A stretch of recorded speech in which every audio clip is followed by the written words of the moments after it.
Assisted suicide. Yes, we're talking about it again. Why? Well, it's arguably the single most significant political issue going on in the UK right now.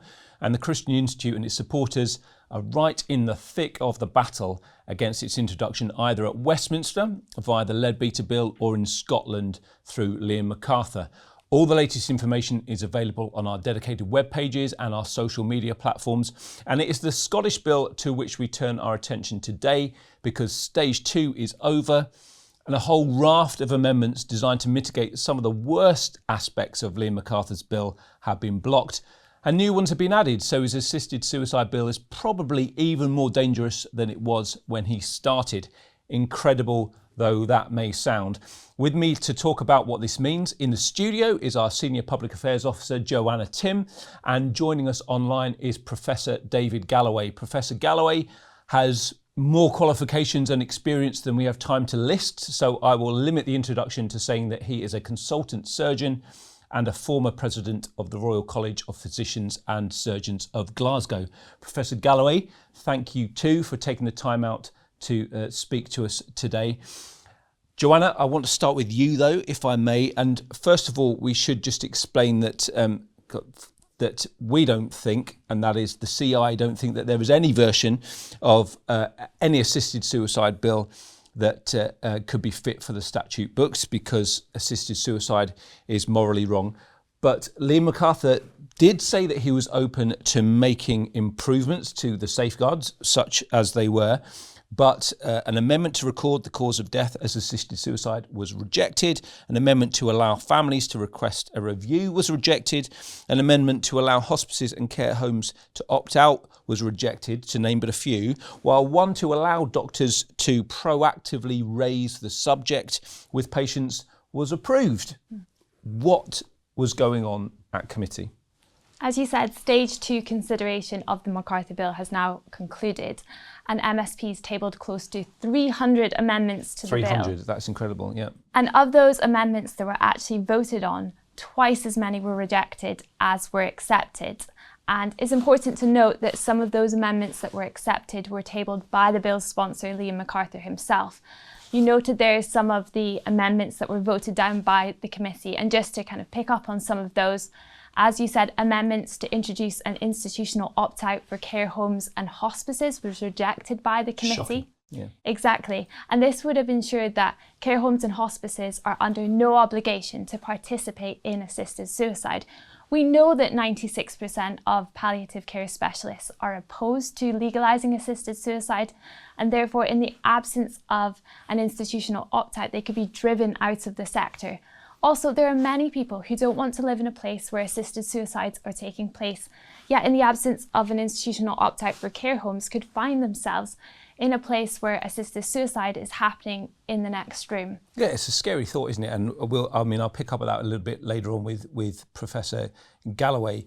But there is this, if not direct coercion, sort of an environment of coercion, an environment of expectation, I suppose you might call it, that risks making people feel like they're a burden.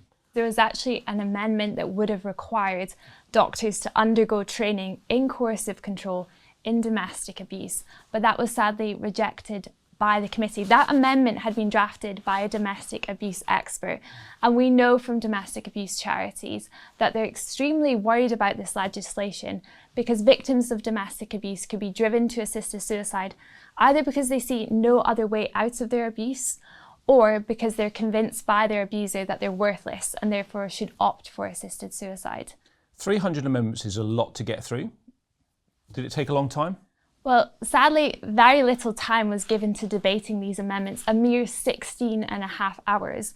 And I think what was clear from the committee stage was just how inadequate the scrutiny was. There was little time given to address really important aspects of the bill, like the definition of terminal illness. Just on that point, there was an amendment that was proposed that would prevent young people from being able to access assisted suicide prematurely. That was voted down by the committee, and that amendment had been drafted by the children's hospices across Scotland in recognition of the fact that there are some young people with life-shortening conditions that actually meet the definition of terminal illness in the bill, yet with medical advances, could live for many more decades longer. So people think terminal illness, but and perhaps perhaps a few weeks or maybe a few months, but in fact it goes much longer than that. You've spent an awful lot of time up at Holyrood, especially in recent weeks. So what are the MSPs that are up there saying in the light of so many amendments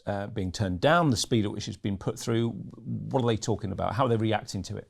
There is concern among MSPs at the inadequate scrutiny that's taken place at stage 2, but I do really believe that we have a responsibility to amplify what's happened in committee, those amendments that were passed that significantly worsen the bill, and also the raft of amendments that have been voted down. What we mustn't do is assume that just because an MSP voted for this bill at stage 1, that they'll vote for it at stage 3. There was a number of them that said that they were merely voting for the bill to allow the conversation to continue. And so it's really crucial that we're targeting MSPs by writing to them and where possible meeting with them face to face. And there'll be some information towards the end to help you do just that. Okay, before we move on, Joanna, let's just remind people briefly of what happened at stage 1. It was quite a narrow result, and the expected timing for stage 3. We only need 8 MSPs to switch. That's a small number, but it's important that we do continue to ensure that we're writing to MSPs on this subject, that it stays on their radar.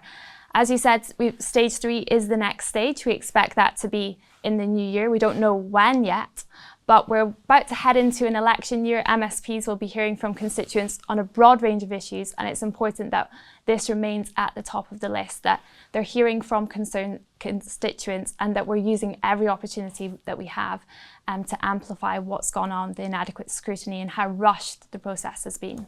Thanks, Joanna. Professor Galloway, let me turn to you, because you are coming at this from a medical rather than a political perspective.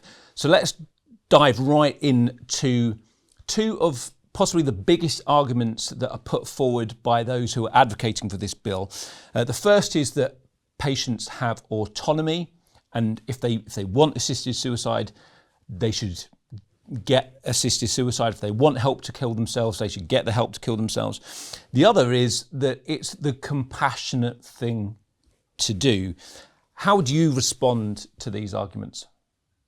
Well, Ciarán, thank you, first of all, for the invitation to contribute to this discussion. I think this is important because, as Joanna's been saying, there is plenty of evidence that this is an ill-conceived and dangerous piece of proposed legislation.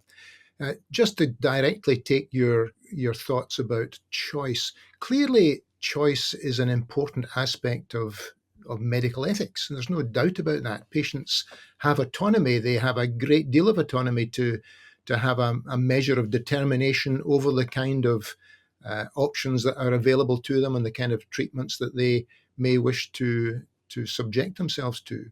And of course, informed consent, which has come up very much in the press around this recently, is another aspect of this, which I think hasn't been particularly well dealt with in the framing of the legislation so far. But the point I would want to make is this. There are a whole range of medical ethical principles. Autonomy is clearly an important one, but there are others as well. There's a whole range of principles that people refer to. The 4 pillars are autonomy and justice and beneficence and non-maleficence, but there's a whole range of others that people tend to discount. You know, there's the importance of confidentiality and honesty and integrity and a real view of the value and almost the sanctity of life. And these are also important.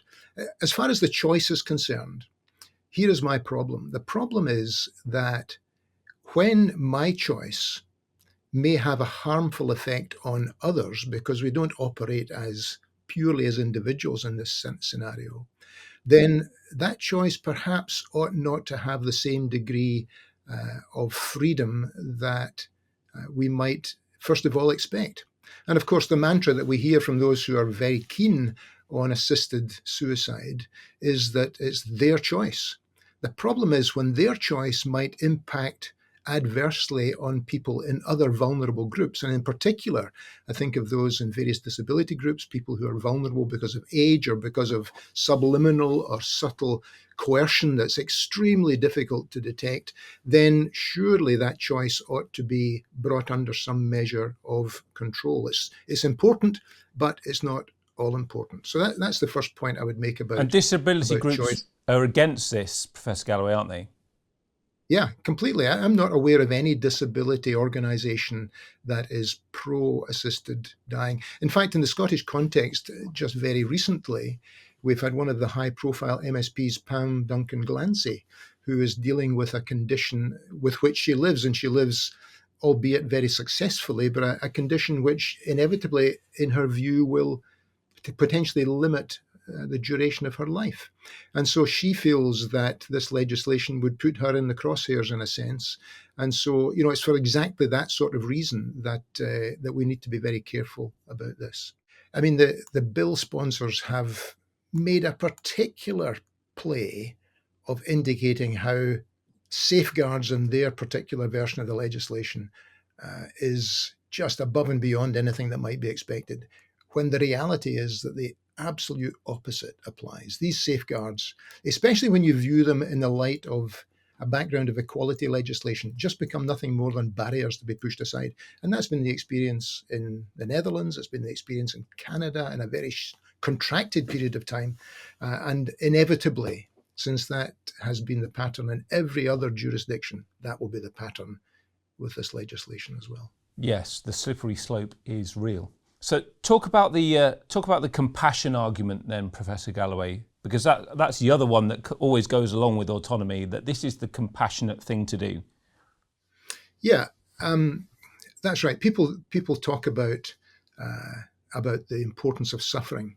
I've regularly said, and I come at this, as you indicated, with several decades of medical practice. My specialty was in surgical oncology, so I looked after large numbers of patients over the course of my career who were dealing with very difficult diagnoses and were facing the end of their lives from advancing forms of cancer of one sort or another. And the compassion element, as it's presented, seems to suggest that people are suffering interminably and suffering horrendously. The reality is that may apply to a few people, for sure, but it's not the general rule.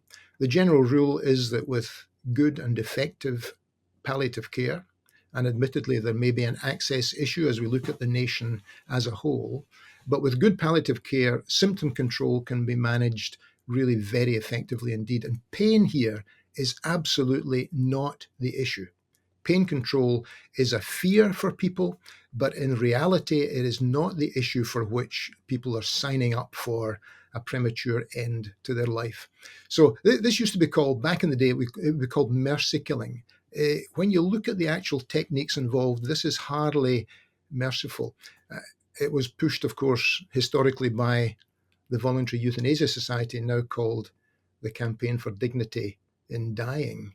And quite the rebrand, yeah, indeed, quite a rebrand.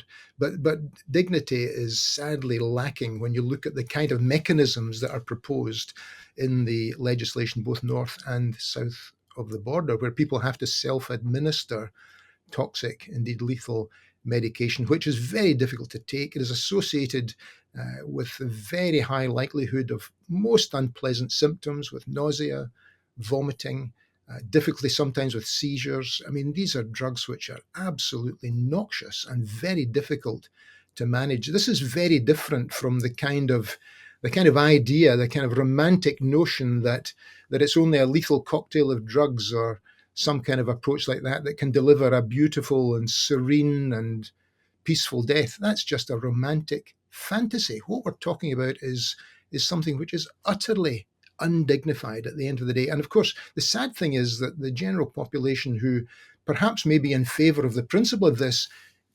ideally have no idea, in fact, what is likely to be involved in the mechanism of inducing such an end of life. It is just horrendous. And of course, the experience elsewhere, particularly in Oregon, which Liam McArthur has repeatedly said is the model for his Scottish legislation.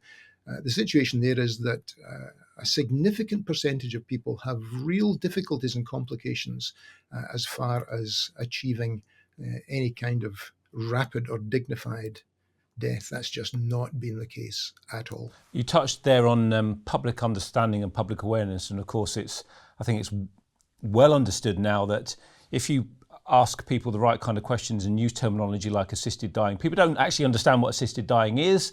They certainly don't immediately associate it with the kind of outcomes that you've just been talking about there. They sort of various people think of palliative care or that kind of support through death, and they don't think about this awful way to die. But what I wanted to ask you was, what do you see this doing, were this to go ahead, or even the way it's being talked about at the moment, doing for the doctor-patient relationship? Because we trust our doctors, I think, by and large. If we go to a doctor, and particularly a senior doctor, and you say, you need this treatment or you need that treatment, speaking for myself anyway, and I think probably for most people, you tend to go along with that. And when you're ill, perhaps elderly, maybe a little bit confused, and you go and see the doctor and they say, well, perhaps you might like to consider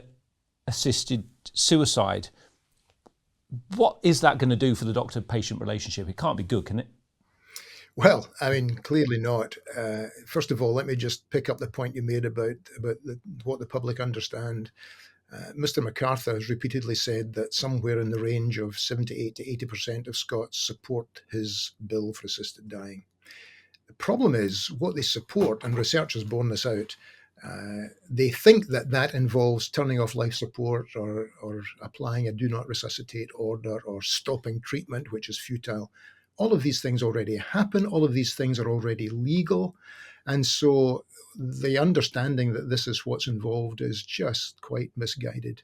And it's much more like the reality that I laid out a moment ago. As far as that relationship is concerned, you're quite right. I mean, the value of a workable doctor-patient relationship is dependent on the doctor offering trusted treatments to the patient. And that relationship is something which can only really survive in its current form if there is that measure of trust between the parties concerned. Now, the difficulty here, and of course, the other background legislation which applies to this is what's known as the Montgomery legislation. And that indicates that all treatment options must be made available to a patient in a particular scenario. If death by assisted suicide is regarded as a treatment option, then that would have to be discussed. And you've heard Joanna talk about the amendments that have been batted aside in the course of the committee stage of the Scottish legislation, and that was one of them. And if death then becomes a treatment option to be applied in an NHS setting, the doctor-patient relationship will never recover from that sort of scenario. Joanna spoke a little bit about the issue of coercion. So again, in that scenario where a doctor unprompted, because that amendment was passed, that a doctor can raise this unprompted with a patient, could that not be seen as coercion? Oh, I think so, yes. I mean, the problem with coercion is it is virtually impossible, even with extensive training, to effectively detect it. And so, especially when you're dealing with a population that's already vulnerable and, as you indicated, may have some degree of cognitive impairment, to try and pick up evidence of coercion there when they want to please someone or they don't want to be a burden on anyone, that is just almost impossible. And I think it leaves that opportunity for those who even want to apply a little unspoken pressure, as it were, just to have a field day with this kind of legislation. Just to pick up on what Professor Galloway said there, I think it's especially worrying that doctors could initiate a conversation about assisted suicide with a patient for individuals with intellectual disabilities and Down syndrome. That sadly wasn't really mentioned in the committee, but we know that such individuals are especially vulnerable to suggestion, and therefore they might interpret a doctor raising the issue of assisted suicide as a suggestion and therefore be more influenced to choose it. Any final thoughts from you? Just the importance of continuing to write to MSPs and speak to MSPs about this issue. We don't know how many months we have until stage 3, but it's vital that we don't lose momentum on this issue, that we continue fighting. We do believe this is a winnable argument, that the more that the public see of this issue, the less they like it, and it's crucial that we are doing our part in communicating that to MSPs. Absolutely. Okay, just a reminder before we finish that stage 3 is expected in the new year, in the first few months of the new year. We don't know for sure when. Do be sure to contact your MSPs to make them aware of your concerns. If you're not already getting information from us, sign up at christian.org.uk/sign up. We'll be in touch ahead of stage 3 with information about who to contact and some help with what to say. That's christian.org.uk/sign up. It just remains to say thank you to our Senior Public Affairs Officer, Joanna Timm, and to Consultant Surgeon and former President of the Royal College of Physicians and Surgeons of Glasgow, Professor David Galloway, and to you for watching. Thank you and goodbye. For more great content, like, subscribe and hit the notification bell.